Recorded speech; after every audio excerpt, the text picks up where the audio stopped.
Yes, sir. Please stand. Lord, we come to you and ask for your guidance in everything we do today. Not only that, also in our daily lives. We ask that you watch over the families and the men and women in uniform around the world. And again, ask not only for our guidance, but guidance at national level, federal government also. In Jesus' name we pray, amen. Roll call, please. Jack Baker. Here. Kara Cowan-Watts. Honey. Bill England. Here. Bill John Baker. Here. Harley Buzzard. Here. Julia Coates. Here. Bradley Cobb. Army. Joe Crittenden. Here.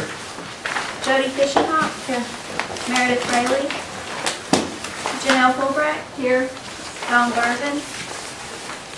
Chuck Hoskin Jr. Here. Hannah Glory Jordan. Curtis Snell. Here. Chris Soap. Here. David Thornton. We do have a quorum. We do have a quorum. I would entertain a motion for the approval of the minutes of February 25th regular session. Second. Any discussion? All those in favor say aye. Aye. Any opposed? Okay, motion carried. Next are reports. Mr. Chairman, Yes. I'd like to make a motion to amend the agenda. I'd like to amend the agenda to include a new business item number 2, bumping the current business item number 2 down to 3. The new item would be an act amending our Donations and Contributions Act to strike any provision on limiting the time frame within which donations and contributions are equitable. I've got a copy of the legislation prepared, but to take action on that item. Okay. So the motion's been made. Is there a second? Second. And seconded to amend the agenda, add item number 2 to revise the act on donations and contributions. All those in favor of amending the agenda signify by saying aye. Aye. Those opposed? Aye. Roll call, please.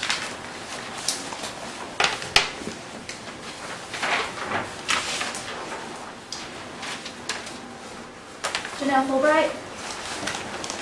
Yes. Don Garvin. Yes.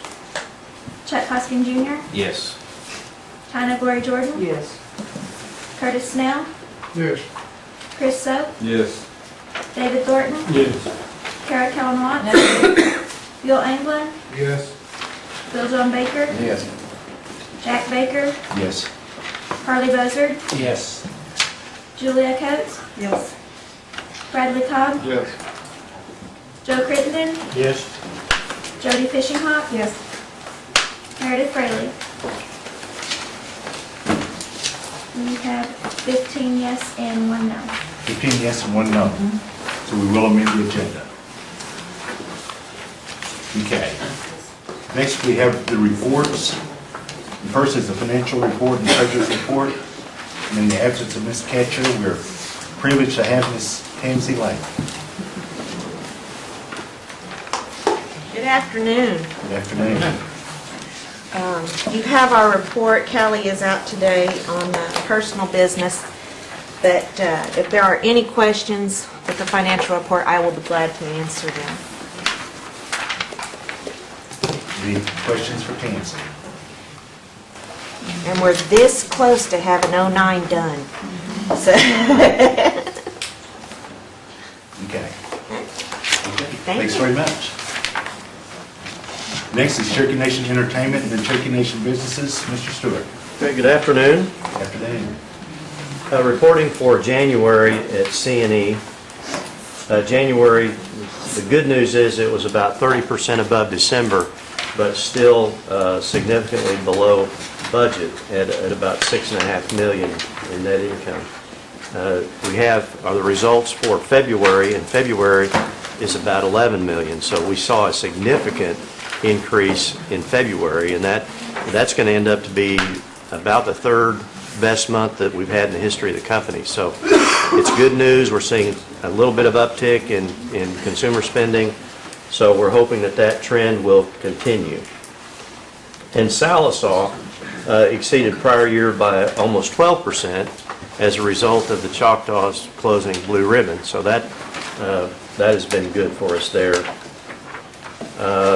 For We have highway construction that's still problematic for Hard Rock, and we had the snowstorm on January 28th and lost an entire weekend, which we estimate the value to be almost $2 million.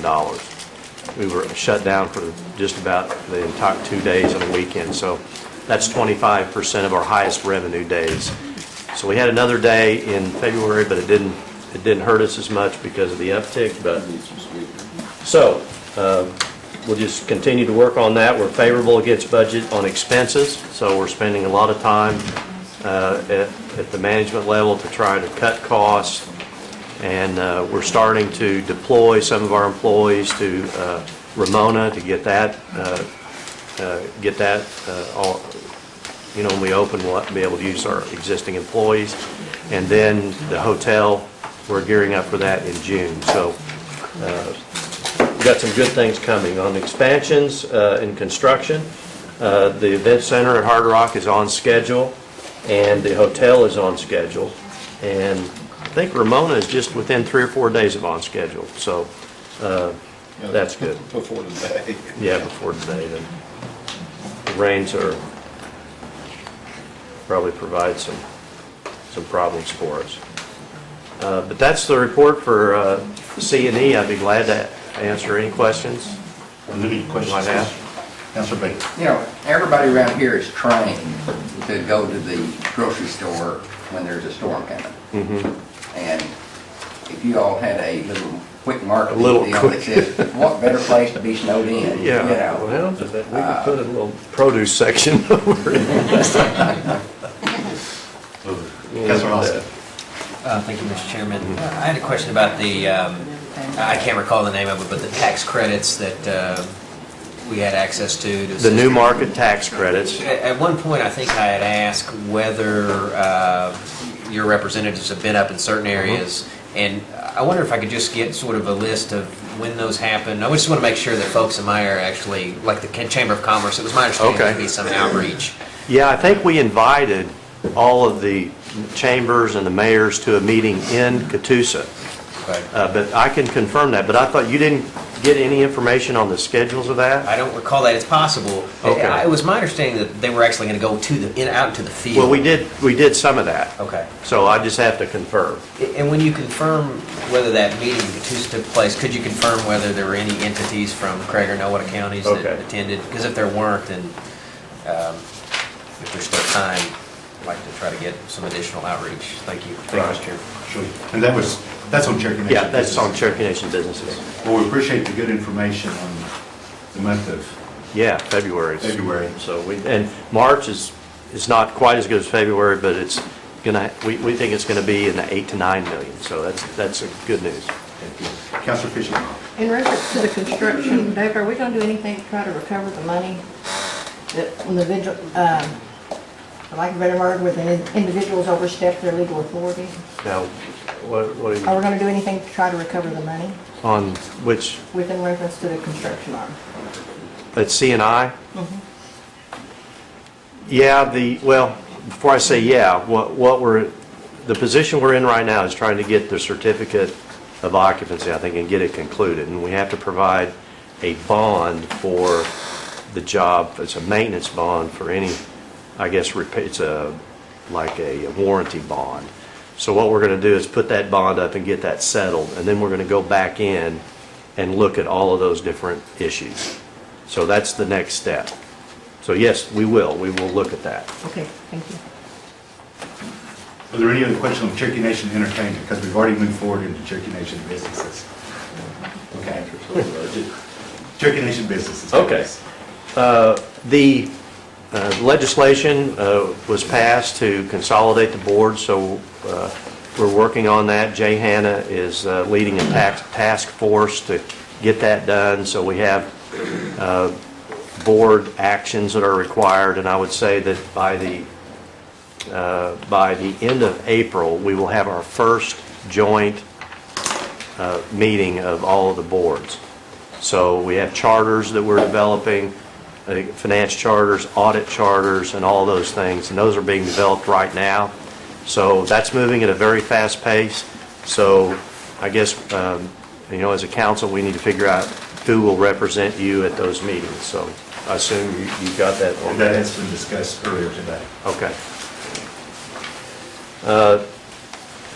It's Councilor Watts. Thank you, but due to that it's continuing to move forward, you will continue, I assume, to send notes to all of us that have been involved in the past, so that we can, Yeah, until we have a change, we'll assume that all of the existing advisory council members are going to represent the companies until we hear otherwise. Okay. Is that Okay. appropriate? Yes, thank you.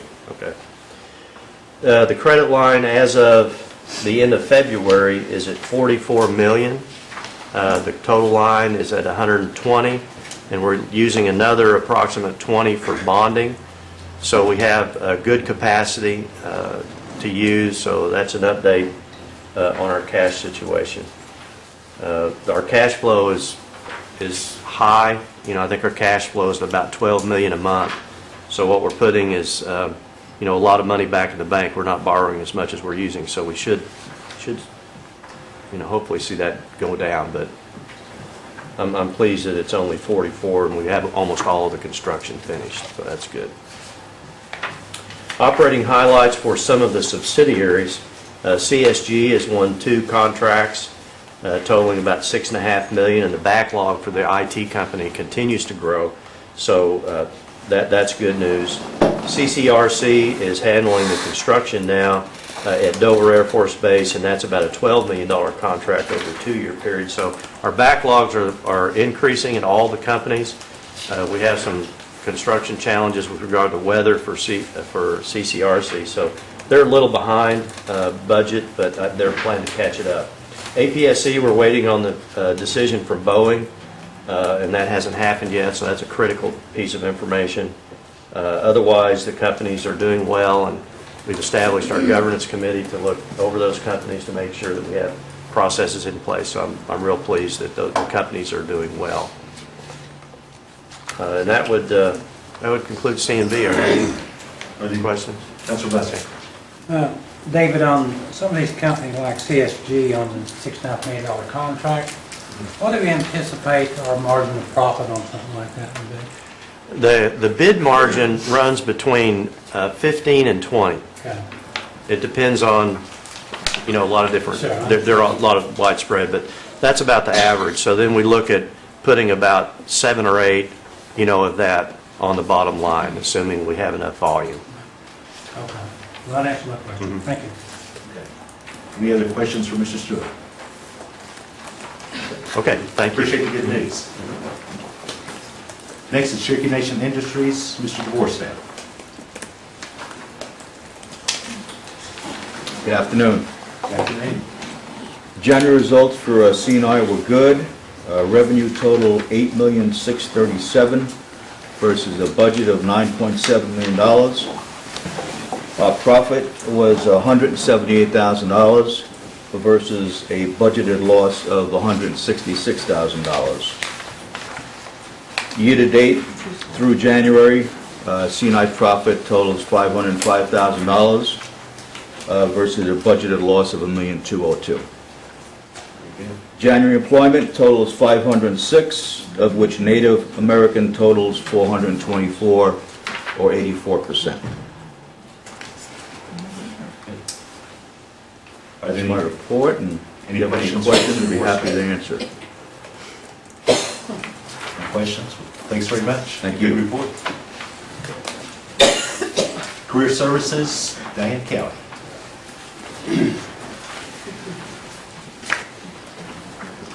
Hello, how are you? Good, thank you. We have just been really busy. Good things are going on though. We were over in Adair County with the Facet Group this past week or so with the new expansion going on over there, and Jody and Joe and even Curtis came down from Delaware County, and Bill John. And we've had a lot of good comments about the good things that are going on over there. We've got also the AERT group up in Watts, been working with Michael Lynn and Jody and Joe. Even though we don't have that agreement with county, they're still working through ODOT to try to get a road, industrial road up there for that business, and they're hoping to have a ribbon cutting open house sometime in the first part of May or one of the Fridays in April. And yesterday at our SAC Easy meeting in Salisaw, Bill Langley reported that the Brookses are entertaining to bring Mr. Bill Clinton there for the opening. So if that happens, you guys are all going to want to come. And so we're going to be playing a big part in that. We've also, Anna and I have been working with the group down in Salisaw, Julie Ferguson, with the Food Share America group, and they have leased the old Marvin's IGA there in Salisaw, and they're looking at probably 35 people that they'll be hiring for this distribution center.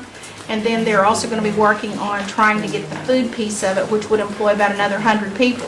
So there's 3 businesses that we've been actually involved in 3 different counties, and we haven't forgot Mays County. We're still hanging out there with Don Berger.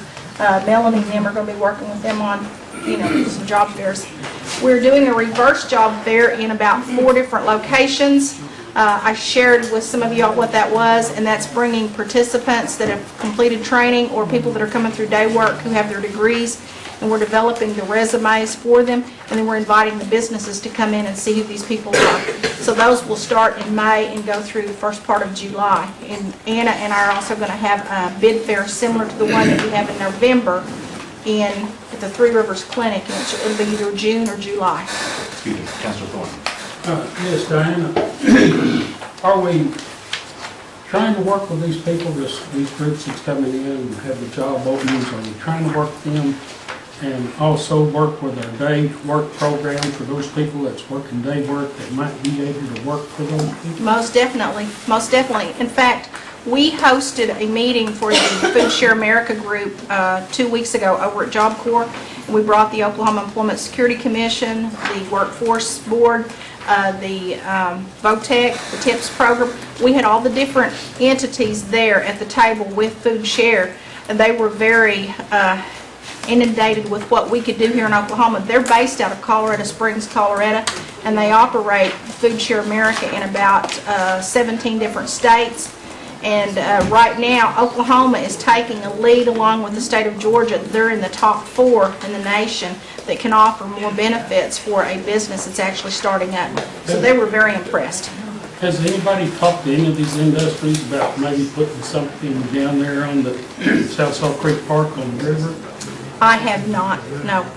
Basically, my role is when we get a lead about a business, we're there at the table along with the other workforce partners. Either they get the bite or we get the bite. We bring them in, and we all work together because we can serve the Native Americans and the tribal members, and then they can serve anybody else. The state, through the TIPS program, can assist them with startup cost as far as training.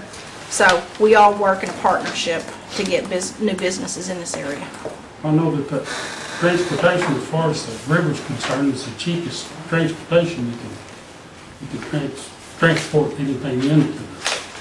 That was brought up yesterday in our meeting. If you look at Northeast Oklahoma, I think it was Senator Coffey had made the comment to some of the legislators that if you look at Northeast Oklahoma, it is probably one of the ripest areas because you've got water here in this part of the state, you've got transportation, and you've got infrastructure. You've got rail that a lot of parts of Oklahoma and northwest Arkansas don't have.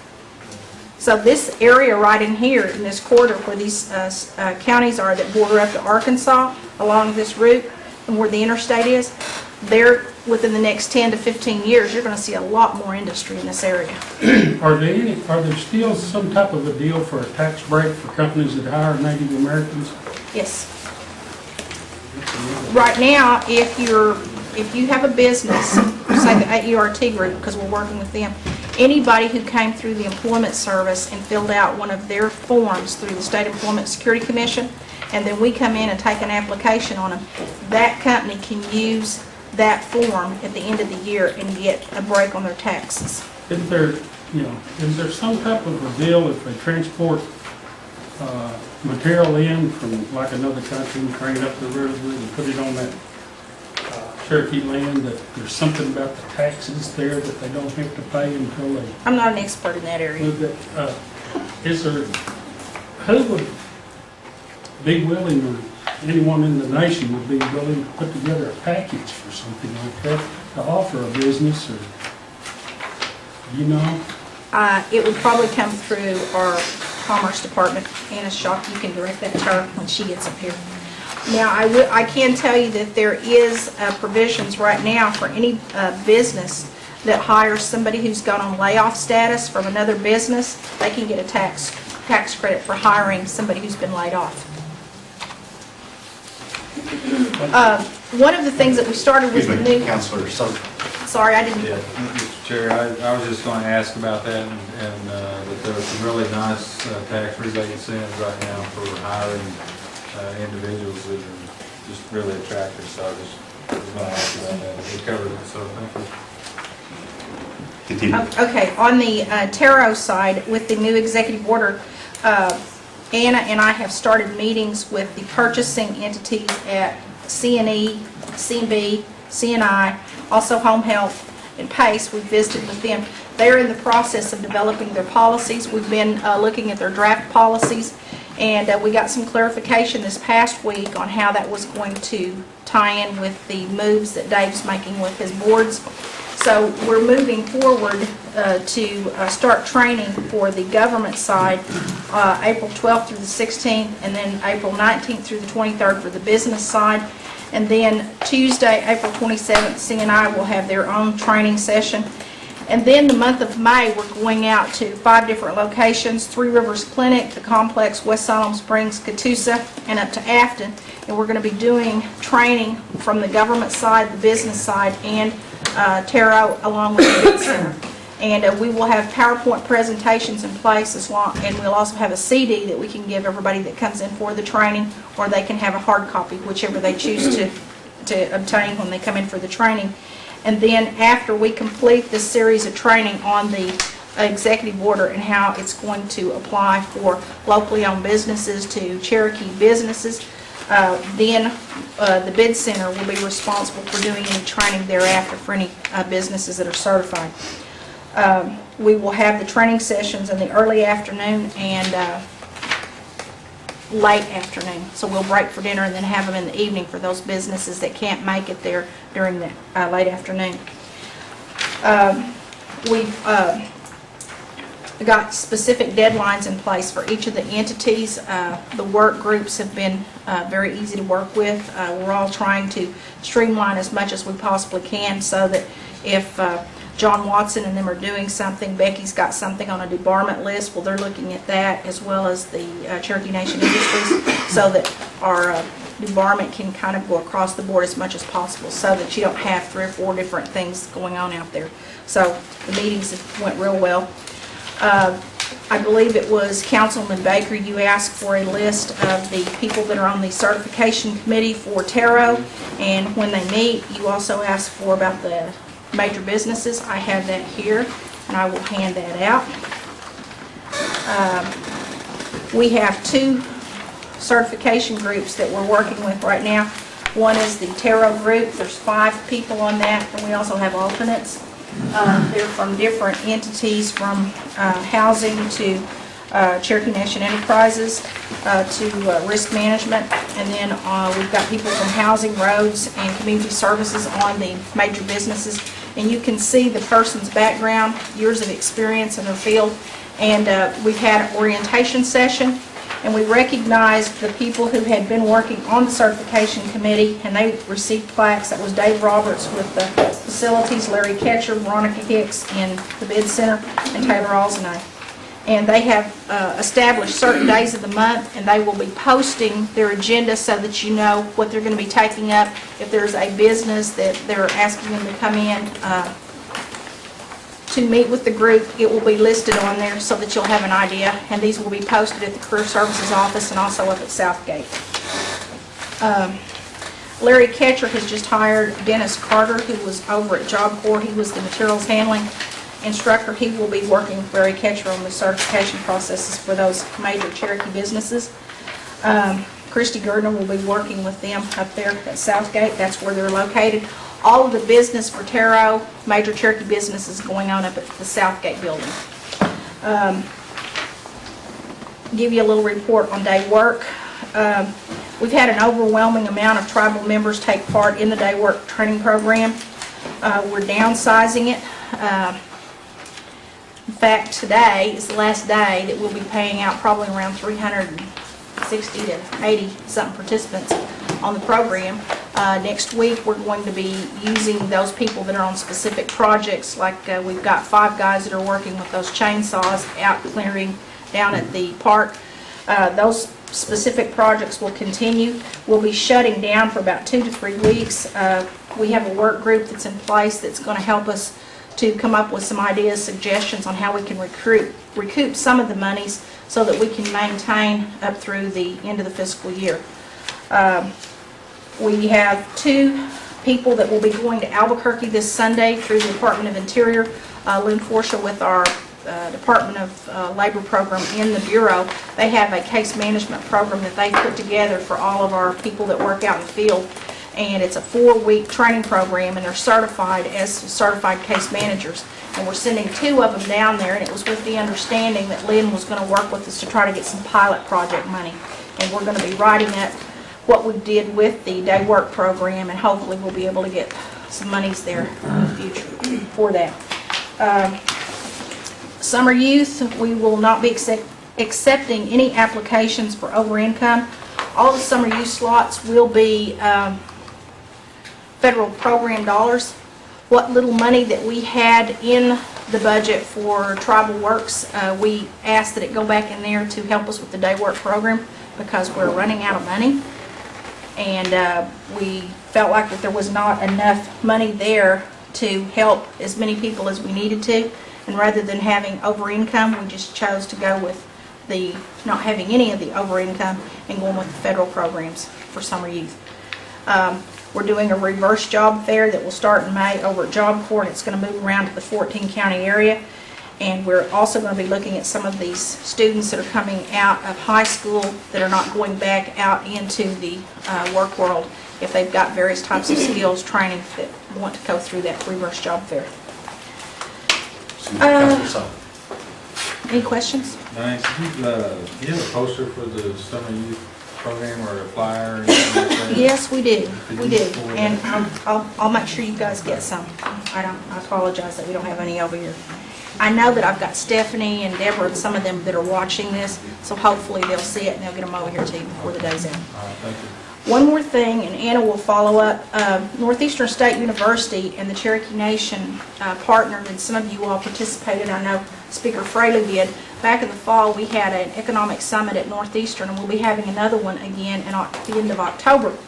Northeastern is being recognized April the 13th in Oklahoma City at an awards assembly for giving voice to Oklahoma. And some of us are going up there. We've been asked to go with President Betts and some of them up there. But for those of you that don't know that much about that summit, it was one of the first ones that we'd held here. We've got more and more people that are calling about it, and we anticipate probably twice as many people showing up for it this year. And we would encourage any of y'all that can go up there, will go up and help get that award. Any questions?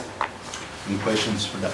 Yes, Thanks, Councilor Doug. Not a question, it's a comment, I guess, Diane. Where you're starting the training with apparel vendors, have you had this type of training before?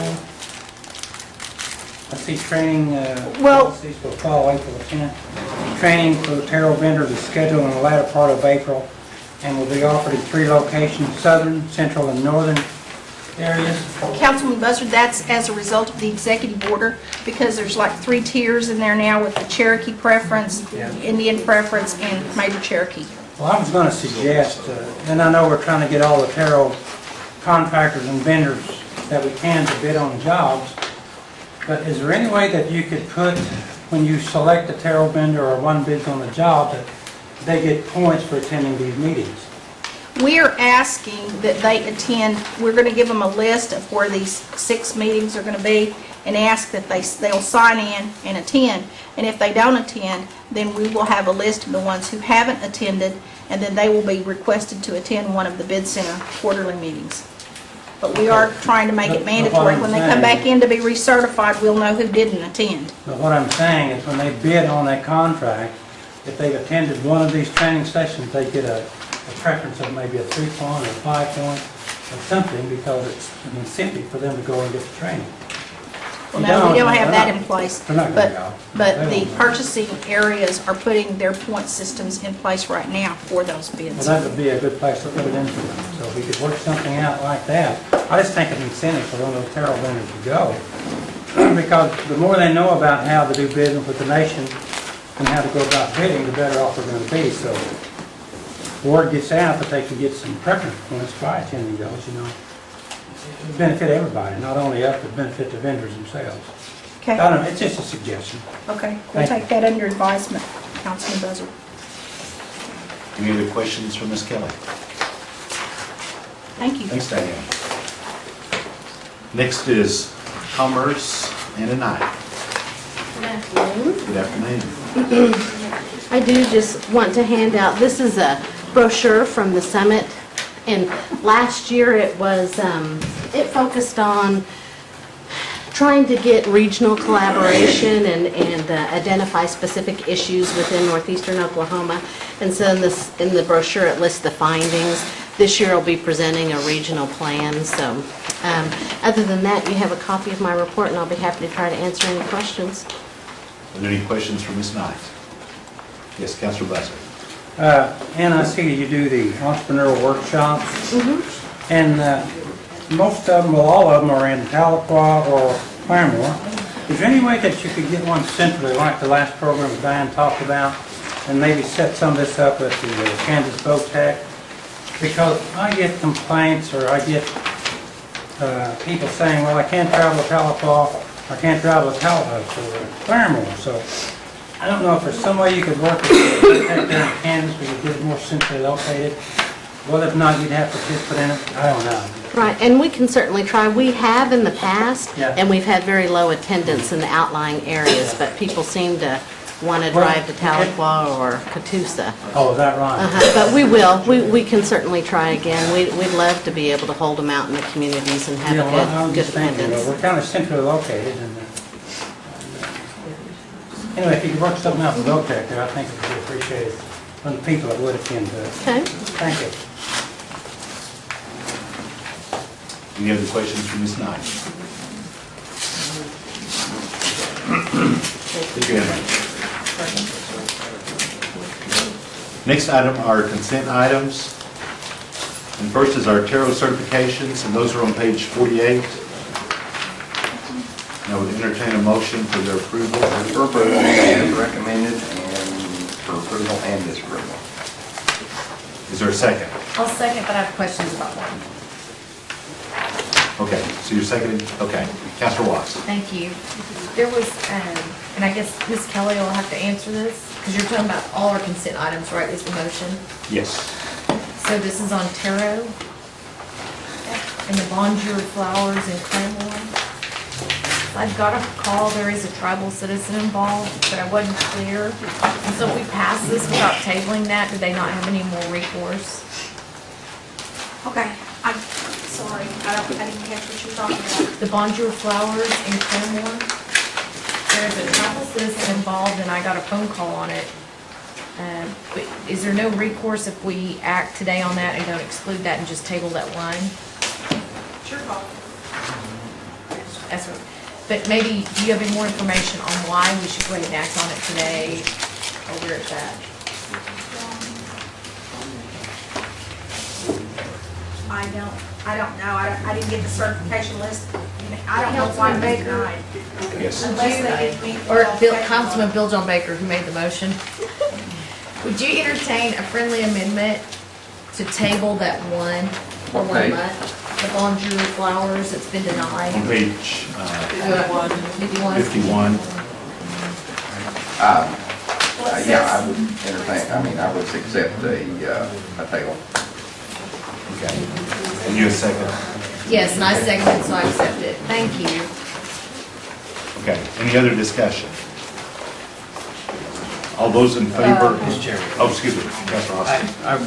I don't believe that the entity's on our list, but I did want to make sure something was clear. A few months ago, during our Taro discussion, there was a question as to whether, I hate to put him on the spot, whether Mr. Evans had any sort of an ownership interest in a Taro company. I think it became clear pretty quickly afterwards that he did not, but I've always been bothered that maybe our minutes never reflected that, number one, and Mr. Evans can correct me if I'm wrong, there was no factual basis to assert that he had any ownership interest in a particular company. And number two, even if he did, which he didn't, there was no, it didn't implicate the Sunshine Act. But I always wanted to make sure that our minutes reflected that. I know we all got an email about it. And Doug, I hate to put you on the spot, but am I saying anything incorrect about that entity that there was a suggestion that you had some ownership interest in? There was ownership interest 4 years ago, but not in the last 3. But at the time of the meeting a few months ago, there was certainly no ownership dating back here. What was the name of that entity? Grace Medical. What's that? Grace Medical. Okay. Just ensure that the minutes reflect that, Mr. Chairman. Okay. Shelley will do so. Okay. Yes, Councilor Jordan? Then I just wanted to make sure we were only voting on Taro certifications at this time? Yes. Okay. Yes. Any other discussion on the Taro? So the one denied table? I just got clarification on that. Yes, Ms. Kelly. What they're saying is the reason it was denied is because the person who submitted the application is not involved in the day-to-day activities of the business. Okay, which is in our notes here. So that's why it was denied. Okay. Because in order for someone to come through to be certified, they actually have to be involved in the business. They can't come through being 51% owner and someone else is actually running the business. Okay. Thank you. Any further discussion? All those in favor say aye. Aye. Any opposed? Okay, motion carried. Next is the cemetery restoration assistant application, which is on page 78, but we actually had a revised handout. And one addition to Yes. Councilor Jordan. I have one addition to the Cemetery Preservation Assistance Fund, Miller Cemetery here in Cherokee County. Which cemetery? Miller.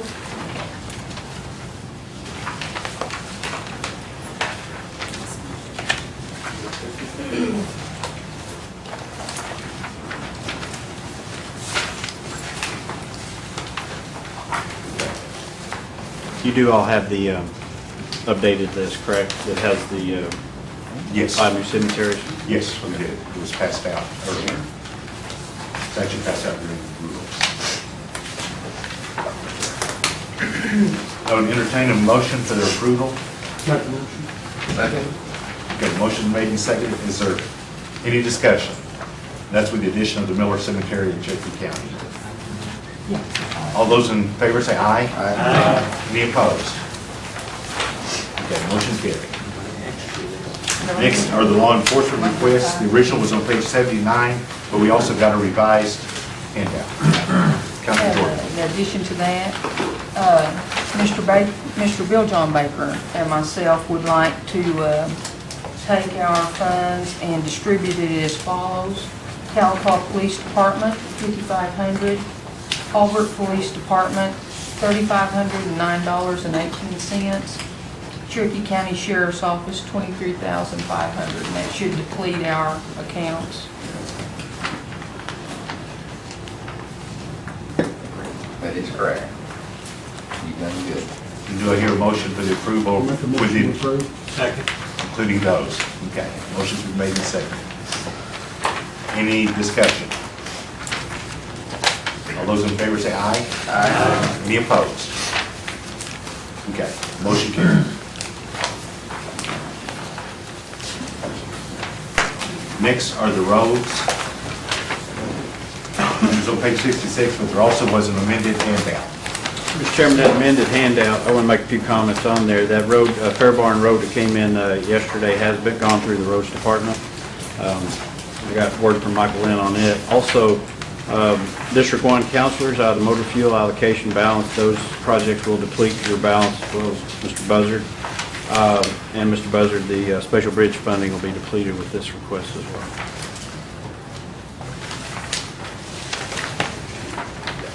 Do I hear a motion for their approval? So moved. Is there a second? Second. Any discussion? All those in favor say aye. Aye. Any opposed? Motion carried.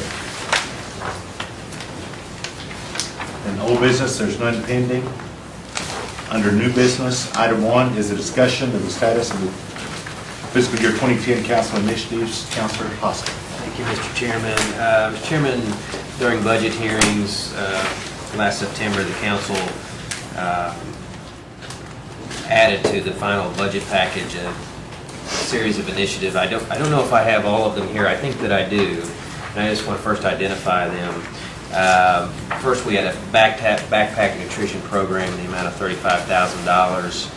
I believe I had separately sent councilors hard copies of the minutes from that meeting, but suffice it to say that funds were to go to backpack nutrition programs across Cherokee Nation. Another one was the WISH program. Somebody may have to help me out with what that acronym is. Wish Foundation. Another one was the food pantry. I'm sorry, the WISH Foundation, by the way, was $15,000. Food pantry, senior nutrition, $100,000. Cherokee sports teams, $50,000. County livestock auctions, $39,000. I just want to make sure that we hear from administration that those are on track. Now, with respect to the backpack program, what we've learned that, in fact, backpack programs were funded, but it was backpack programs funded through the Boys and Girls Club. I think at this point, and anyone from admin can correct me if I'm wrong, but the money, the $35,000 has been spent. It was sent to the backpack programs run by the Boys and Girls Club. The only issue, and I've had discussions with the administration about this, the only issue was that those programs run by other entities. Let me give you an example. Craig County, where the Salvation Army is the exclusive place that runs that program, did not get any funds, and that was the intent of the legislation. So I know with respect to that program, we need to find a fix for that. We need to fix what the council's intent was, rather fix the funding issue there. So I think I know, if you want to add anything else to that, to what's going on with backpack program, please do. But my understanding is that that's how the money was spent.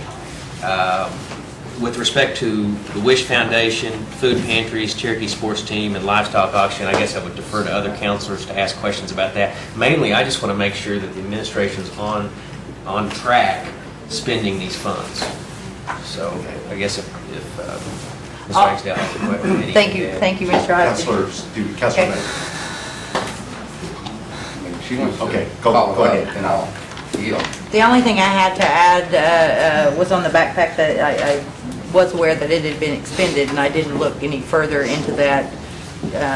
So I would just have to follow up on some of the line items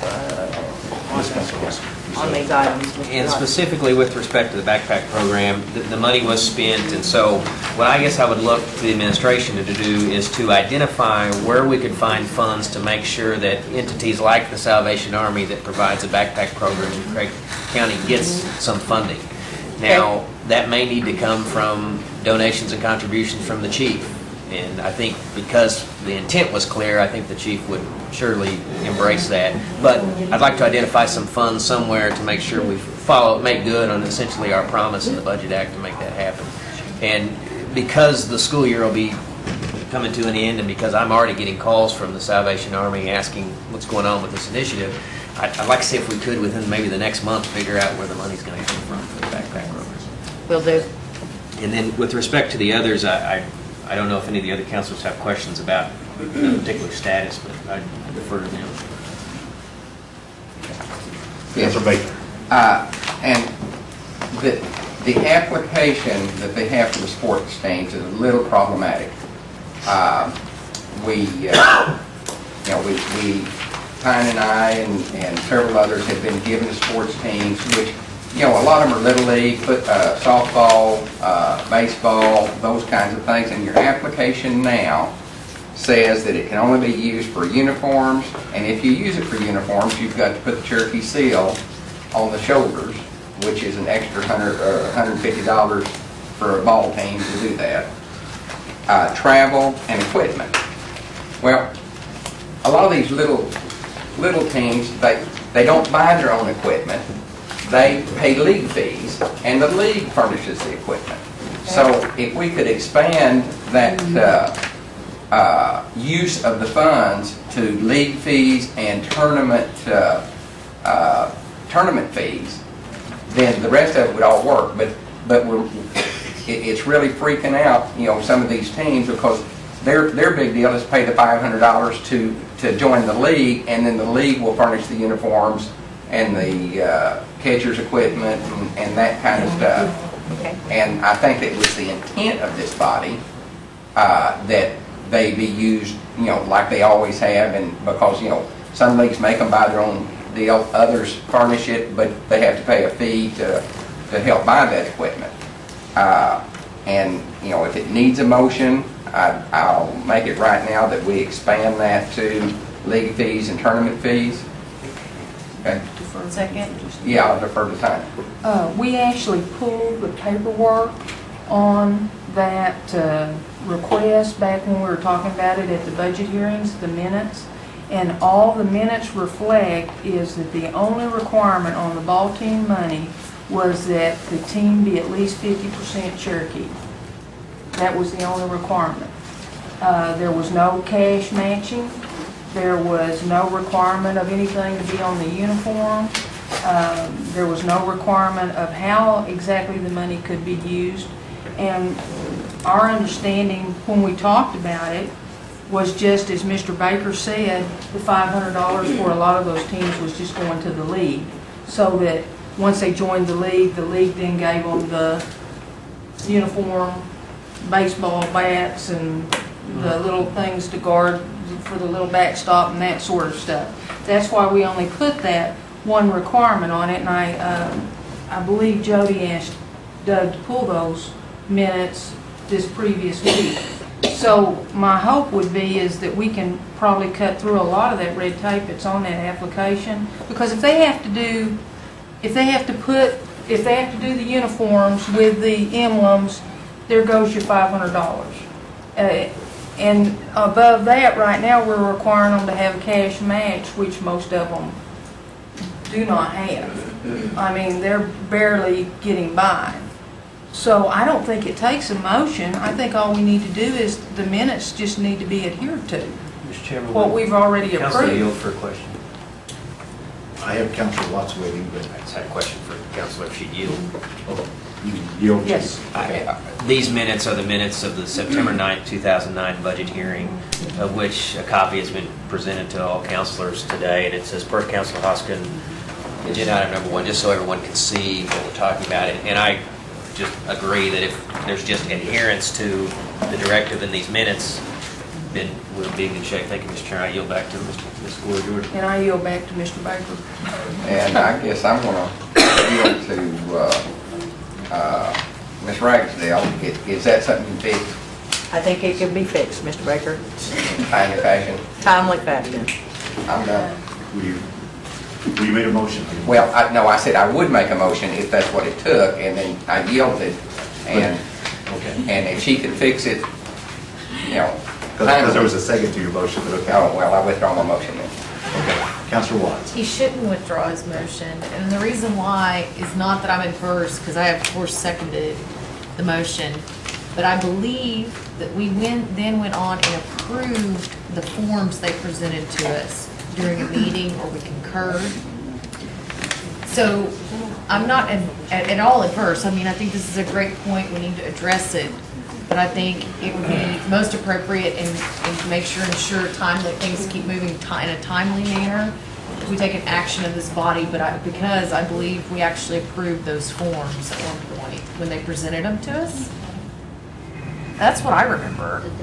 And I don't, and here's the thing. If we make a motion, then it's going to go to full council, and then it's going to do this. But if Paula can fix it by the minutes and stuff, and I can trust that, I think.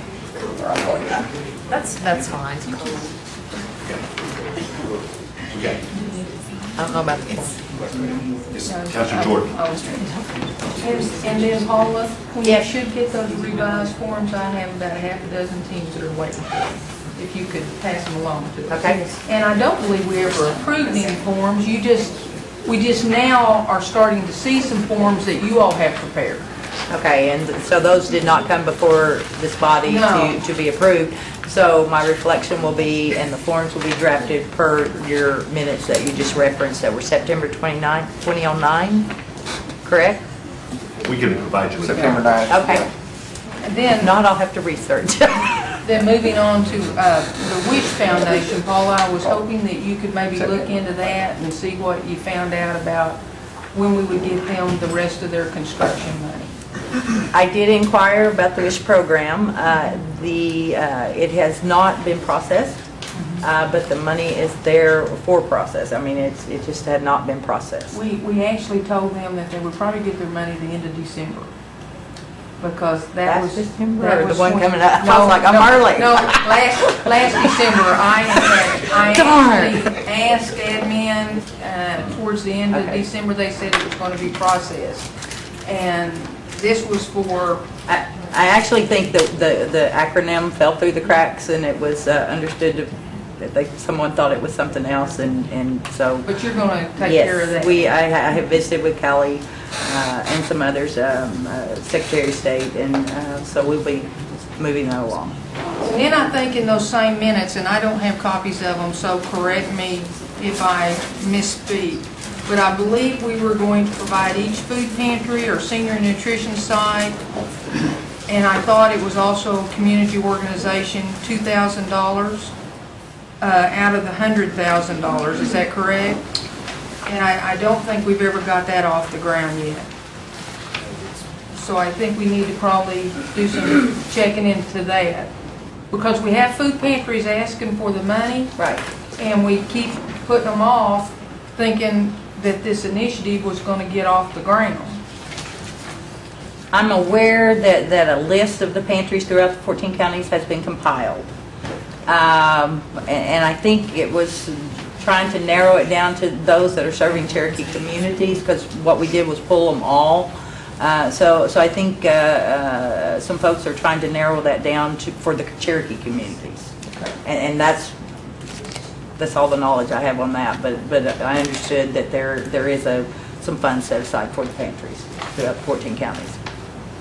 And the one that you are doing a good job on, county livestock options, you're doing a good job on that. I think those have mostly already been processed. Process, good. Councilor you. Michigan. Oh, I was just going to point out the fact that I do believe the forms that we was shown for the sports teams are from a previous budget for another program that the chief cut out this year. It's not even in the budget this year. I don't even know why you brought the forms for it. We don't have time. I just have to agree with you, Mr. Bishop. Okay. Because I don't know. I can't answer that question. Councilor Austin. Thank you, Mr. Chairman. And with respect to the funding for nutrition centers and food pantries, I mean, I appreciate the fact that you want to identify those food pantries that are serving Cherokee communities. I think the minutes are clear that, if it's a Cherokee community building, they may not be necessarily recognized as a food pantry, but they may in fact run a food program. So I think it's important that as you compile that list, you send that list to counselors because, for example, Native American Fellowship Incorporated does have a food pantry. Right. So they would be in the mix for this, and I think there are others as well that might be somewhat below the radar screen when you go to the typical list of food pantries in Northeast Oklahoma. So just want to make sure we're not missing anything, and I think it's helpful if you send it to us, we can say, hey, you forgot this entity or that entity. So maybe you could do that before checks are cut. Absolutely. What I know is Norma's group is working on compiling that list, and so they've identified all of them and are identifying those just as you had stated. But yes, be happy to share that. I just know she's still working on it. I don't have a compiled list for you Thank you. to share. Thank you, Mr. Chairman. Councilor Cobb. My question has been answered, thank you. Councilor Watts. Might keep hit right on it, so we should be reviewing the list. Just want to clarify that again for the record. Speaker Craig. Paula, in the food pantry funding, does that include the home shelters? I think that is going to be two separate funds. At one time, they were kind of lumped together, because we really need some help us in Ada County. And we are looking into that and trying to get you an answer on that. I don't have an answer for you today. I just mainly know that we've got a food pantry list being compiled and looked at to share with the council. We did get your letter, sure. Yes, but, and I just don't have an answer on the homeless shelters, but I understood that those want to be separated. Priorities turned around. Exactly. Counselor Jordan. I would like to table further discussion on this until next month so that we can keep this on the agenda and check and see our progress made in the month's time. Okay, the motion's been made, say to table this until next month. All those in favor say aye. Aye. Those opposed? Okay, motion carried. Okay. Next is the new item 2, which is the act on donations. Councilor Hoskin. Thank you, Mr. Chairman. I don't know if a copy has been distributed yet, but I do believe there is a copy available. And Mr. Chairman, I do have time for distribution, but quite simply what the amendment to the current donations and contribution law will be to strike the deadline for the equitable distribution of donations and contributions. And I know the document's being passed around, but I direct your attention to Section 5, Part G. Mr. Chairman, that's where the amendment would be. It would strike the last sentence. I do have some additional comments, but I would move for the approval of this striking the last sentence, which would then make an equitable distribution of the donations and contributions through the whole fiscal year. Okay, the motion's been made and seconded. Mr. Hoskin, you got anything? Just further, as you recall, Mr. Chairman, when we passed the donations and contribution law, we set a March 31st deadline for each fiscal year. Before that date, the donations and contributions are essentially divided up on an equitable basis among council districts, which is traditionally how the predecessor program, the community assistance program worked, but it didn't have that deadline. I think the deadline is not frankly appropriate. I don't think it's fair. I think we ought to adhere to what has really been appropriate from a historical standpoint on the community assistance program, and that is equitable distribution through the whole year. So this returns us to that principle. So that's why I would ask councilors to support that. I know. Okay. Move to approve. Oh, now the motion's been made and seconded already. Call for the question. Okay, question's been called. All those in favor say aye. Aye. Those opposed? Aye. Leave the room 2. Councilor Soap and myself. Since I will point out that it leaves out the at-large entirely. I didn't know. I knew that before consent. Okay. Okay. Next is item 3, which is our budget bond. Evidence. Thank you, Mr. Chairman. I do want to point out a few things in this mod package. It does contain over $4.1 million of grants this month, and some of that's economic stimulus funds coming in. $1.1 million on a new award for Head Start, as well as a $1.9 million new award, non-economic stimulus, on many paths. There's also a LIHEAP grant award revision of $162,000 and $82,000 self-help technical assistance award from USDA. The budget mod itself has got a couple of things I wanted to point out. It's come over at $181,000 $172 increase to the comprehensive budget. And starting off with the general fund, the administration's requesting a transfer of the $30,000 budget from the elderly transportation program over to the burial program. Both of these are tribal funded programs that we've had for a couple of years, or several years actually. And I noted in my commentary that there wasn't any documentation explaining why the shift of funding. When the transportation budget expended nearly all of its $50,000 budget last year, this $30,000 request to support that transfer. There wasn't any, any reasoning given for it. I do want to point out that the $30,000 does have some minor obligations already incurred against it. And the 30,000 number, if this body so chooses to go ahead and approve the transfer, needs to be reduced down to the unobligated balance of $28,230 as a technical adjustment. The motor fuel tax fund has some corrections in. Excuse me. I have a question about the elderly transportation program.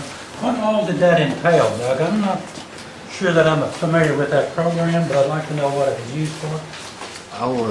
I'll have to defer to the administration as far as the administration of who was targeted as the recipients. I'd like to know. You have the answer, Jerry?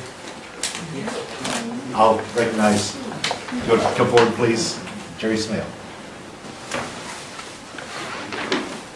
Good afternoon. Good afternoon. And yes, Doug, we knew we couldn't get anything by you. Good job. What can I say? Good job. Yeah. And he is correct. Whenever we started this budget process, we did discover that there were some expenditures that hit the transitional or the elder transportation program that was an error. And we have been in the process to correct that. Those were supposed to have hit Title VI. And we've amended the budgets. I think we're down $400 now. And they were making the final corrections yesterday, as a matter of fact. So that will return to $30,000. Promise me. Okay, I promise. To answer your question, I'm not real sure just how the elder... What was that? I just called it the way I see it. And you saw it exactly right. It was. And it was whenever we started the process, but it was a mistake on our part because those costs should have never, or those expenditures should have never hit that particular budget. And it is being corrected. We've had the Elder Transportation Program 2 or 3 years now. And of course, it's a Gen Fund budgeted program. And just to give you an idea, yes, we did have $52,000 or $3,000 last year, and yes, we did expend it. And yes, if you give us $200,000, we'll expend $200,000. And we spent all we had. We went on a total of 8 trips last year, took our elders on 8 different trips last year. And we ranged everywhere from Eureka Springs to Memphis, Tennessee to Branson, Missouri. And we had a total of 160 tribal elders to participate in our senior trips. The unfortunate thing is that's just a drop in the bucket. And out of the 160 that benefited from that, I don't know how many complaints we got from individual or from tribal elders that weren't able to participate in the program. And I just don't think we have enough money to let all the tribal elders that wanted to participate. There was a justification, and I don't know where it went to, that explained why we wanted to move that money. We have Title VI monies this year that we haven't always had in the past that we can use for transportation. We've exhausted all of our burial assistance money. That is the tribal portion. And if you recall, our contracted burial service requires $2,500 payment out of BIA and $500 out of tribal. And we've exhausted the tribal portion, so that's where we're trying to find the money to support our contracted burial assistance program. Okay. Any others? Thanks, Jerry. Appreciate it. Now help us out a little bit. I didn't get that justification. Councilor Cobb, do you have a question? I will after he finishes. I was going to let him finish. That's okay. Thank you. I appreciate that insight from the program. There's a lot of times, when I point things out, I'm not privy to information pertaining to the program, so appreciate that knowledge. And there, like he said, there won't be any need to adjust this modification from 30,000. since the obligations didn't belong there. All right, moving on down, we have a AFA, and a funding agreement increase on our IHS compact last year for $240,000 for meth suicide prevention program. And I noted on here that it was awarded in July of 2009. I have spoke with I got a commentary there on the timing of the request for expenditure, and I've spoken with Ms. Ketcher, and feel confident that she's looking into how she could more efficiently improve the process flow of the documentation for a more timely expenditure of these funds. The USDA program is an increase of $112,000 for food distribution warehouse related to adjustments on the actual award level, as well as cash match requirements, moving some funds there. And the HOSDA fund has a net decrease, but some significant movements within the program. The 2008 IHP housing rehab is decreasing by $1,257,000 to the actual prior carryover amount of $1,007,000.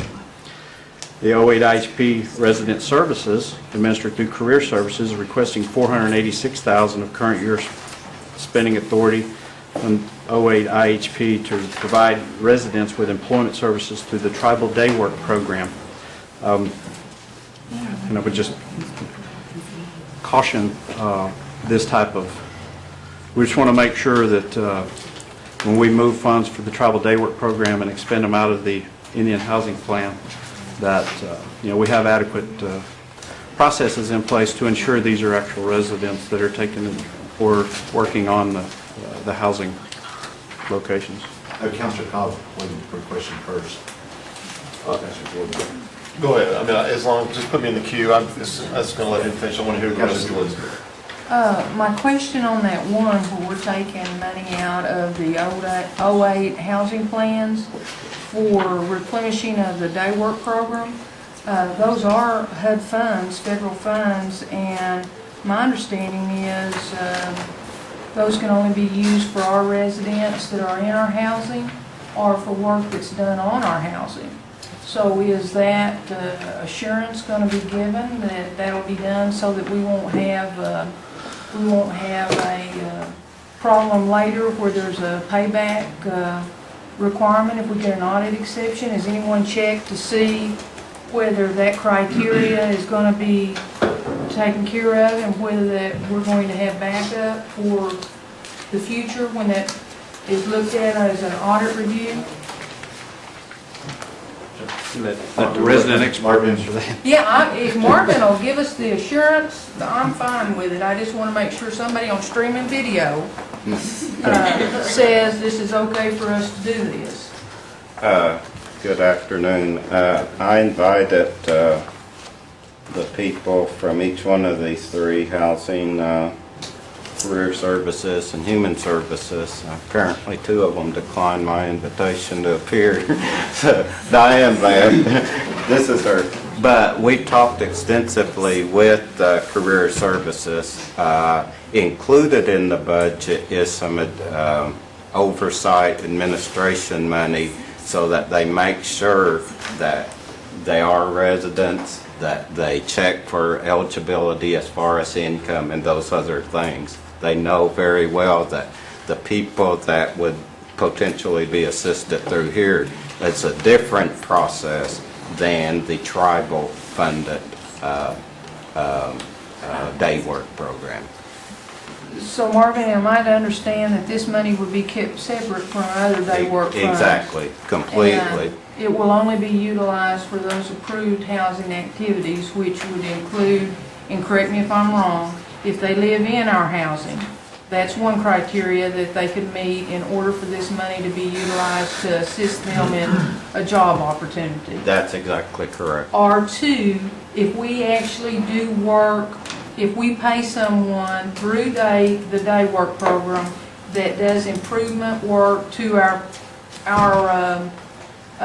project areas. No, we're in the second. Is that an approvable That isn't the intent of this. We're classifying this under an accounting unit called resident services. So the first category that you mentioned is where the... And that's the only place that the money will go to? Exactly. It'll be kept separate, it'll be used only for our residents of our housing, and we will be able to back that up when an audit comes along and they ask about it, because that's gonna kind of be a red flag, because it's an unusual expenditure. So I would think that's something they're really gonna pick up in an audit. That's exactly right. That's correct. And you feel comfortable with that?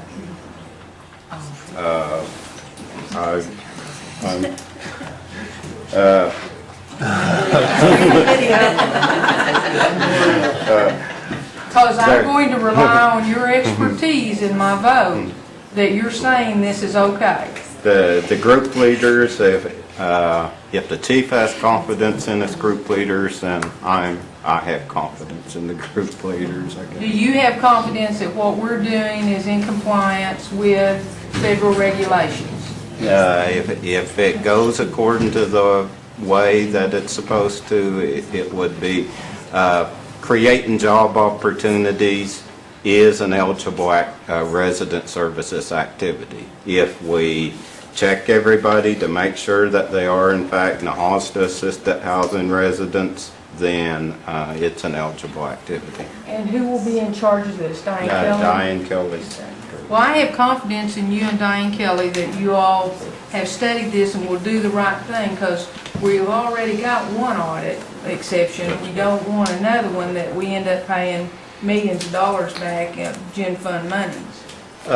If I could respond, and we can also pay special attention to this through our compliance and evaluation people who normally would, or in the past was headed by Dawn Vaughn, and we can identify this as one that we keep a special watch on for the reasons that you've cited.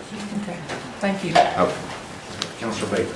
Yeah, and Marvin, when that last sentence that you said, NAHOSTA assisted, so this will open it up to the folks that are getting rental assistance and other properties other than what we own? That would be correct. And I'm okay with what you said, Marvin, and I want to make sure I'm clear on what you just said. They can work on other things other than an MH house or within a housing condition. They could go and actually work for a clinic. That's correct. As long, the key is that we're providing job opportunities to NAHOSTA assisted residents. They don't have to work only on our properties. Thank you. Thanks, Marvin. I tried to. Want it to set you up.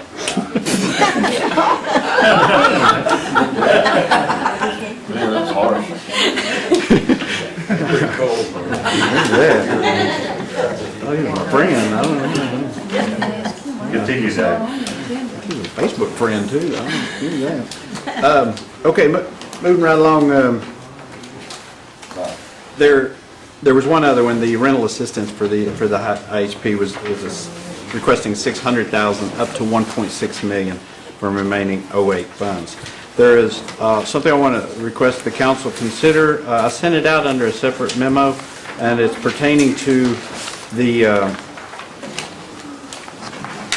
Marvin, the block grant for NOWATA food distribution and elder nutrition building. Did anyone have any questions on this? I mean, there's the documentation included $1 million grant, of which $750,000 would be federal funds with a 25% matching on the tribal side. The $250,000 is partially met, $67,000 by the land that we already own, and $187,000 through cash match that would be identified out of our cash match for grant budget. That particular budget being reduced to provide for that, to move into the construction budget of the building, is included behind the attachment for the request for an amendment. And I can, if the body would so choose to authorize this, I can include this with the regular mod package and treat as such. Okay. So to entertain a motion for the approval of the budget mod? I make a motion to approve the budget mod with the addition of the donation and contributions requests that we carried over from our last meeting. And I need to read each one of them because there's been some changes. Okay. Before you do it, these are second to that. Second. And actually,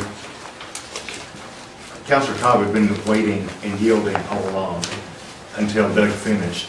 But now that we have the motion in the second, then we're into discussion, and I'll recognize Councilor Cobb first. And then we'll go back. Councilor Cobb. Councilor Langley and I would like to add from our community assistance monies to this budget mod, and I'll read what the additions are. Number one is the Victory Cherokee Organization. It's $2,000. Tulsa County Cherokee Organization is $1,500. Give me on 1 second. I need Doug to make notes of these. Are these on this list? Now, are these on any of the list? No, they are not. Point of information. Yes. Okay, so given that we passed this amendment that would equalize all this, I don't find the main motion on the floor completely valid, so we need to, because it has to be equal. And what I understand is there's a lot of people that are trying to take other people's money, so to speak, in the, so we're gonna have to equalize this before this motion is actually passed. It has to show equal amounts coming out of or appropriate amounts coming out of everybody's equal budget. Can I respond? Do I still have the floor? Actually, Councilor Cobb does have the floor. I'm going to go ahead and read these, and then we're still in discussion. First is Victory Cherokee Organization, $2,000. Tulsa County Cherokee Organization, $1,500. Washington County Cherokee Association, $2,000. And I would, Councilor Anglin and I would request that all three of those be moved to COTA and go through the COTA program. The Bartlesville Boys and Girls Club, $1,200. Skytook Public Schools Immersion Teacher, $1,200. Bartlesville Area Amateur Baseball, $600. To cover multi-district funding, the Angie DeVoe Memorial, for lack of a better word, in Stillwater, $500. The Sam Bradford statue at the University of Oklahoma, $500. We would also like to give to the White Oak Wild Onion Dinner, $250. And the Bartlesville Indian Women's Club Wild Onion Dinner, $500. That is a total between the two of us for $10,250 or $5,125 per counselor. So you're making that we amend the original motion of approving the budget mod to include that? Or you want to It ask? won't make you go over those. Actually, if my math is correct, if our math is correct, that leaves $217 in our... I'd be most glad to accept it. Okay. I'll accept it. Okay, so both of those are accepted as a friendly amendment. Okay. Councilor Haas. Thank you, Mr. Chairman. Along the lines of one of the items that Councilor Cobb mentioned, the Louis Shawnee Wild Onion Dinner, $250 from District 9 funds. That should be included in that. And to Councilor Cowan Watts' point, we did pass an amendment to the legislation. It's not passed full council. Right. We're still operating under the same scenario, so we've sort of reset things after we passed this and it's approved by the chief. But for now, I think I support Councilor Nora Jordan's motion with the friendlies, including mine and Councilor Cobb's. Okay. And I would like to point out the handout, which I appreciate Councilor Watts doing for me on the fiscal year 2010 detail of contributions and donations fund, which actually shows how much each district will be receiving and how much is has been appropriated prior to today. It's been approved. And that was passed out. Does everyone have this in front of them? Okay. I just wanted to put this out so that we can use that as a point of reference in distributing the funds. Okay. Yes, Councilor Thorne. All these donations and contributions that were just mentioned, did these groups fill out a donation contribution form? And did that come through the administration? I do not know. Is there any backup? I mean, does what he just put into the minutes, does that eliminate this? I'm not sure I understand your question. Where- Does it eliminate what? Were there any requests from these organizations? Yes, and I believe, let me see my list real quick. So they've already been turned down? Sorry. Oh, I thought your question, all of these, I'm not sure about White Oak, it's not in my district, but with the exception of that I don't know, and then the Angie DeBoe and Sam Bradford, every one of these organizations has received money in the past from the Cherokee Nation for funding.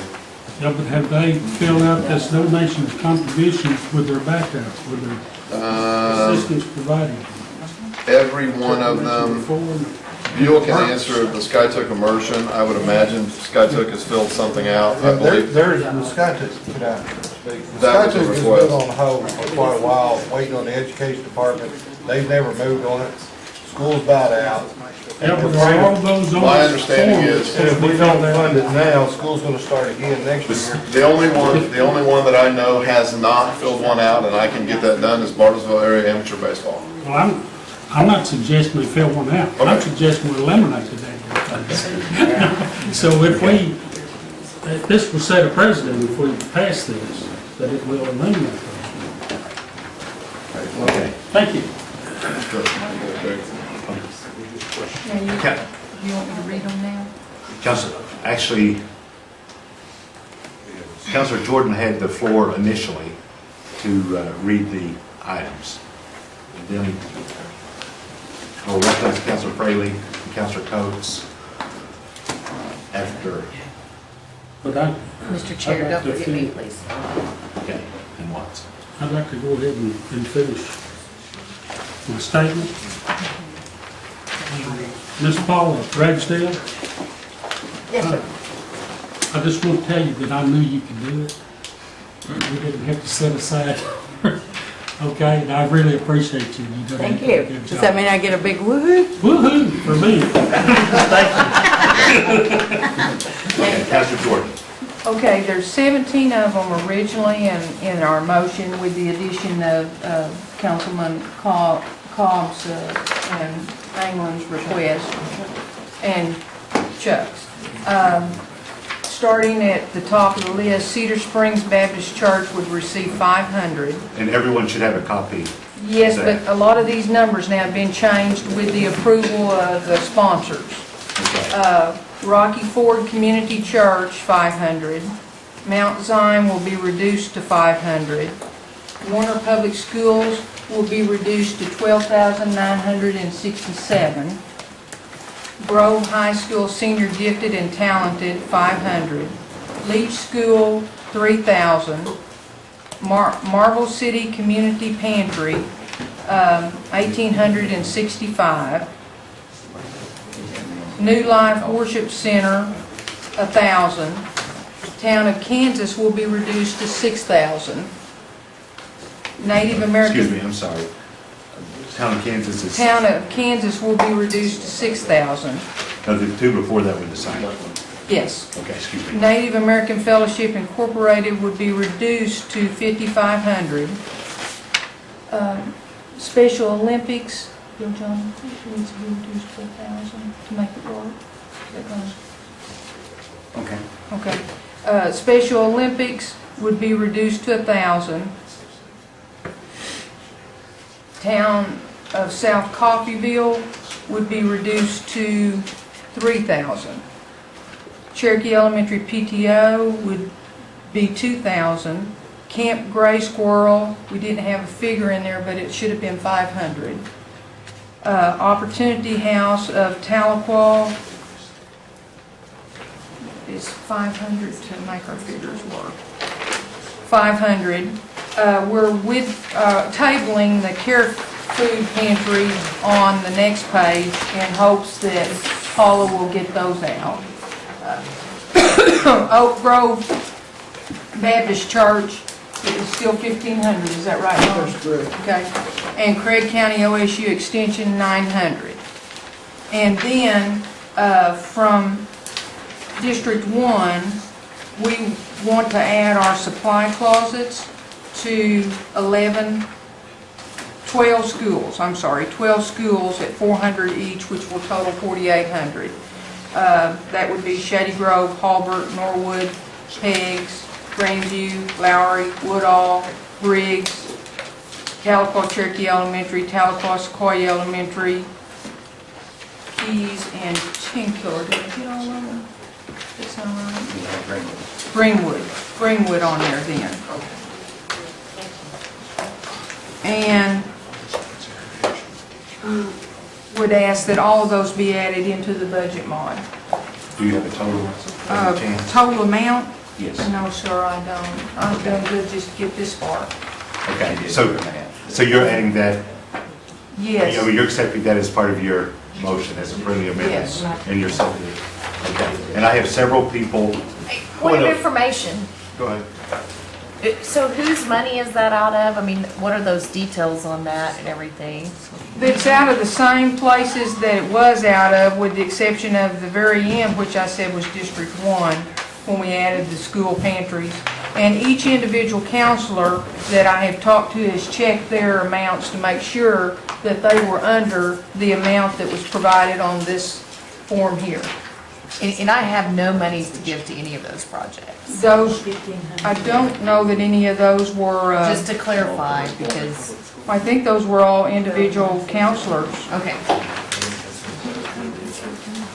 I think there's some other friendly amendments. I just want to make sure that the amendment for what I read and what Chuck, that was, okay. Yes. Okay, I have several people, so Councilor Prater. Madam Councilwoman, would you accept the friendly amendment to include the Indian Community Development Block Grant from HUD in the amount of $1 million to construct a facility in Nowata? This facility will be used to house a food distribution site and elder nutrition center. The application was actually approved last summer, and it has a match. And the match is real property and cash. The value of the real property is $63,000, and the cash was $187,000. Would you entertain? I would be most honored to accept that. I appreciate it, even though it is in no water. That's a Cherokee. Okay. Dang. Councilor Cummings. Councilwoman Jordan, I would ask if you would entertain a friendly amendment to include $5,000 from the donations and contributions multi-district for the statue of Sam Bradford, to contribute towards the statue of Sam Bradford at Honor Park at OU. I know we considered this once before. At that time, I feel strongly that we did not have adequate information. There was a lack of clarity about whether or not we were the only ones contributing. We were building this statue ourselves. Those were some of the things that came up in the discussion, as I recall. And we have better clarification of this now to know that we are not. We are only one of a number of entities who are contributing toward this. Other entities who are contributing are the Choctaw Nation, the Chickasaw Nation, and that demonstrates, I think, that a number of tribal governments and tribal nations and tribal peoples feel a strong sense of pride in this individual. The fact that his own nation has not contributed to this effort is an embarrassment, I feel, quite frankly. There's been a deadline on this that has passed already. We are trying to get the university to extend that deadline to some extent, so that we can reconsider that we be included as one of the donors to this effort. The Cherokee Nation's name would be noted twice in different places on this statue, And again, I feel very strongly that it's an embarrassment if we do not, when the Choctaw and Chickasaw nations and other entities are contributing to this effort. So I would ask if you would accept that as a friendly amendment. And with a great amount of respect to you as a counselor, I can't accept that amendment because the money that is in this motion that's coming from District 1 is all used up. So to accept that motion would mean that I would be taking other council people's money without having sought their approval. So I just don't feel at this time, and that is no disrespect to this young man and his accomplishments or to you in making the friendly amendment, but I simply don't have the money left from District 1. We don't have any money left. So, But for something else. so we really, well, yes, that's right, there is a small amount left, but I couldn't do it because I don't have the backing of other council members that it will take away their money, so I can't accept it. Okay. I have several people waiting, but does this relate directly to this issue, Councilor Soap? Yes. Okay, I'll recognize Councilor Soap. District 6 would like to fund this additional request, provided we could get a friendly amendment. How much? For the whole amount?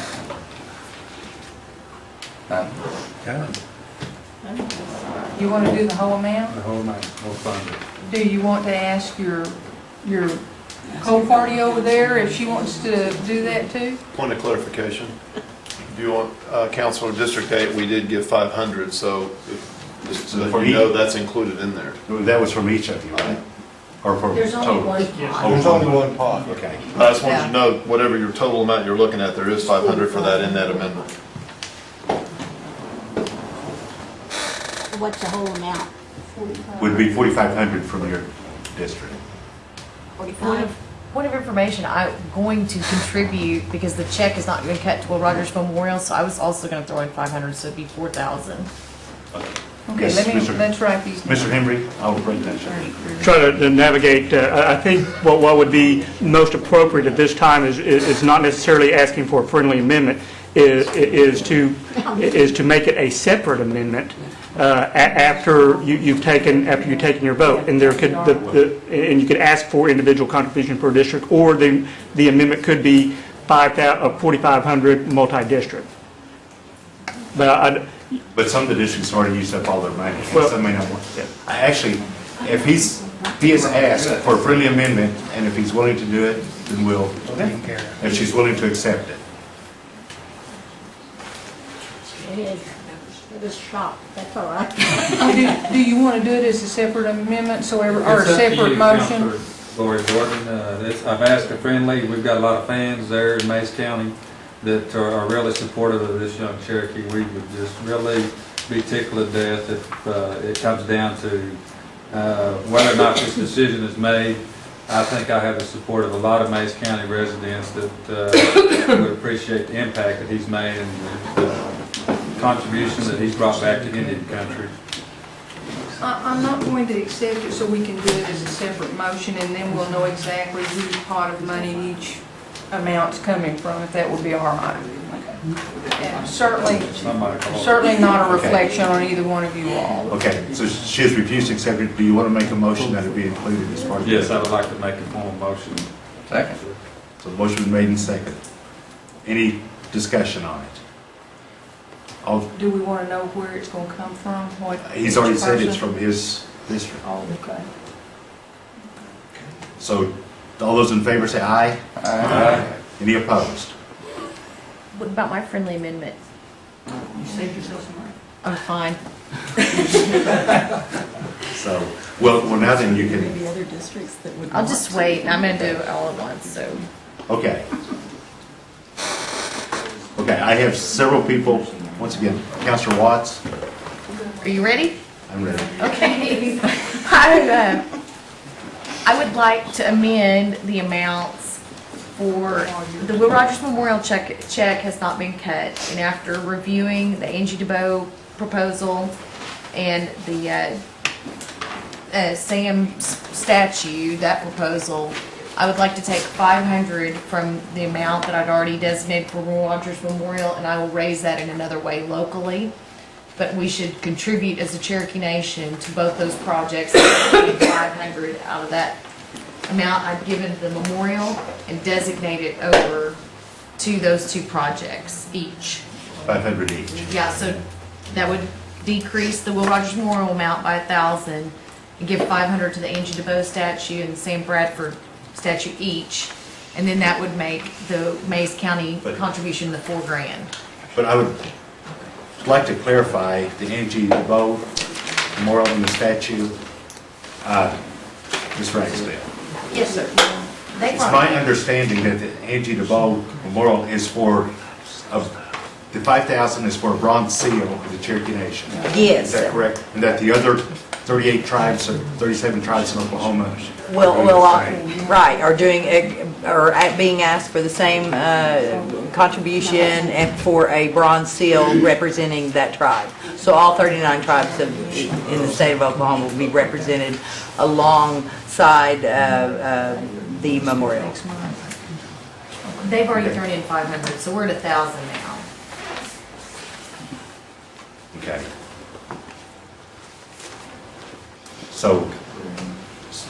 So you're asking for a friendly amendment on yours, Kara, that you reduce the Will Rogers Memorial, Just, take 500 this is only from my, each place.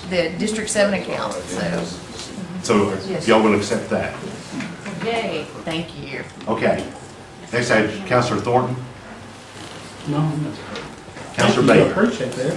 Well, I had, you know, I'm gonna scratch with bald head. Councilor Baker. Yes, last month we tabled the Indian Women's Pocahontas Club, and since I voted to table it as well, I'd like to bring it off the table now and fund the $2,500 to the Indian Women's Pocahontas Club. We have some representatives here, and they give a tremendous amount of money in scholarships, and this is just seed money for this club that raises thousands and thousands of dollars and has cultural events and hog fries, and I asked for a friendly amendment to add $2,500 to Pocahontas Club. From which district? Multi-district. Yes, they've got club members all over the 14 counties. Because the original was 2,000. No, it's 2,500. Oh, this was the, Okay. well, that's okay. This was. Point of information, but all my money's been spent, so, Where's it? and so is District 8. District 5 is too. So is there any, Point of clarification. yes, Was the counselors, did you mean for those districts that have funds They have remaining? funds left, yes. From those that have funds remaining? Yeah, if they've already spent it, it's gone. so is there $2,000 left? Does anyone have $2,000 left? Who's willing to do that? Or 2,500? Mr. Chairman, the motion is, the friendly amendment request is for those remaining districts. I think there's plenty for the remaining districts. Echoes in on the remaining districts that have. Okay. I'll accept that. Jody? So you accept, Am I accepting from whoever's got money left that wants to? Okay, I'll take well, that. I don't know, no, you're accepting that as part of the budget mod. The ones that have money left have not necessarily agreed to We that. haven't had a chance to talk yet. I would accept it with the provision that it be from the districts that are willing to give. I'll accept that. Okay, so actually, we don't know at this point. Okay. Councilor Busser. I want to make a friendly amendment to Ms. Jordan to donate $1,500 to the Delaware County Powwow Organization. Delaware County Powwow. I think Mr. Ragdale has the request for that. And I think there will be $217 left out of District 5. I'd like to donate to the Oak Hill Piney Cherokee Organization. And that's going to deplete our district allocation as soon as Councilor Snell puts the other $3,000 in. $217 to Oak Hill? Yeah. Counselor Snell. I would like to, I have 3,000 left in my donations, and I would like that to go to the Little Kansas High School basketball team to help with buying rings for they've won the state championship this year. Mr. Chairman, I have a list of all those are new requests. It's your 15th. If you would like a copy, would that help you all as you're talking? I shared one with you earlier. Yes, I have that one. I don't know if anyone else has a copy. I don't. Go ahead and. Just for note taking or something, would that help you all keep up? Okay. So, Can I accept those friendly amendments? okay. Is there anyone else? And I haven't done the math, but No. I will trust all of you that you've done that, and we'll have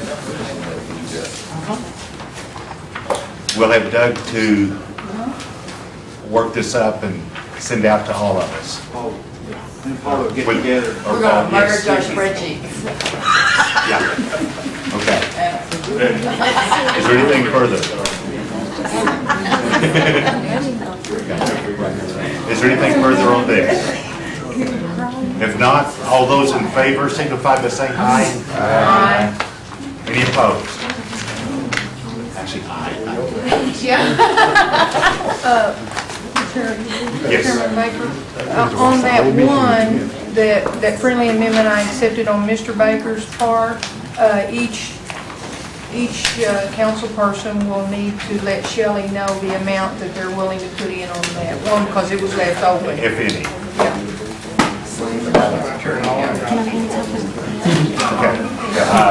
Let's go to that. Okay. Counselor. Okay. Are there any announcements? Announcements? I got an announcement. This mainly pertains to our housing work group. You may be getting an email from me in the next 2 days on a work group meeting, because we do need to discuss our 2010 housing plan. So I just want to make that announcement and let them know that it's coming. So we may set a work day, so you'll be getting an email. Thank you. Speaker Fraser, an announcement? I'm just going to yield to Doug about the, Yes, thank you. Yes. There was an email that came out a week or so back, and I just wanted to hit some of the highlights of that pertaining to the indirect cost pool, and half of the tribal council's budget being able to be inclusive in that pool, as well as half of the chief's office budget. If you indulge me, I'll go quickly, just for a minute or two, Mr. Chairman. It was a recent determination made by Department of Interior and the Office of Management and Budget. A brief history: historically, the negotiating agencies have allowed 50% of our budget and 50% of the chief's budget to be included in the indirect cost pool without any formal documentation. Tribes were generally only required to provide documentation in the areas if they proposed to exceed the 50% of their costs to the respective pool, and that safe harbor was challenged by the National Business Center, who's negotiating the IDC rates now. And that ruling came down from that, or that challenge came down in 2000. So this has been kind of lingering over our heads since the middle part of 2000. And the suggestion was back then is that the DOI should substantiate all the costs. So it was going to, if this would have held, it would have created an enormous administrative burden, not only on the council, but also on the chief's office. This resulted in a reversal of that, would have resulted in a reversal of the longstanding 50% rule that the council and executive costs from recent tribes that were notified in order to continue to charge these would have had to come up with. Now, the important thing here, what we want to focus on is one statement in here that was in that communication I want to point out, because it says, due to no small effort on the part of a number of tribal leaders and their staffs, the DOI and OMB have reached the decision to allow the 50% rule to stand. Tribes will not have to provide detailed support to include 50% of applicable council and executive cost in their IDC pool. They will only need to provide such documentation in instances where the tribe elects to claim more than 50% within the pool.